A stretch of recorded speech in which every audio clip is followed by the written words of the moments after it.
তো আজকে আমরা কথা বলবো এমন একটা জিনিস নিয়ে, যে জিনিসটা সবার বাড়িতে কম বেশি পাওয়া যায়। তো সেই জিনিসটাকে আমরা চায়ে বা সর্দি লাগলে বেশি ইউজ করি, ব্যবহার করি।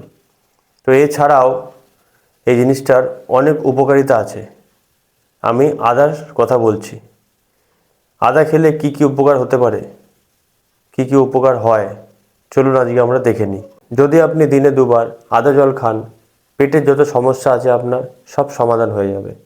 অনেকে আছেন খাবার খাওয়ার পর বুক জ্বালা করে, পেট জ্বালা করে। তো দিনে 2 বার আদার জল যদি আপনি খান, আপনার যে সমস্যাটা, বুক জ্বালা করা, পেট জ্বালা করা, সমস্যাটা কিছুদিনের মধ্যে ঠিক হয়ে যাবে। আপনাদের অনেকেরই এই সমস্যাটা আছে কি, অল্প কিছু খেলেই খুব তাড়াতাড়ি ওয়েট গেইন হয়ে যায়। তো আপনার মেটাবলিজম লেভেল লো আছে, সেইটাকে ঠিক করার জন্য আপনাকে প্রতিদিন আদার জল খেতে হবে।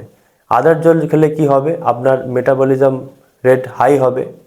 হাই হলে আপনার যে সমস্যাটা আছে তাড়াতাড়ি মোটা হয়ে যাওয়ার, সেটা ঠিক হয়ে যাবে।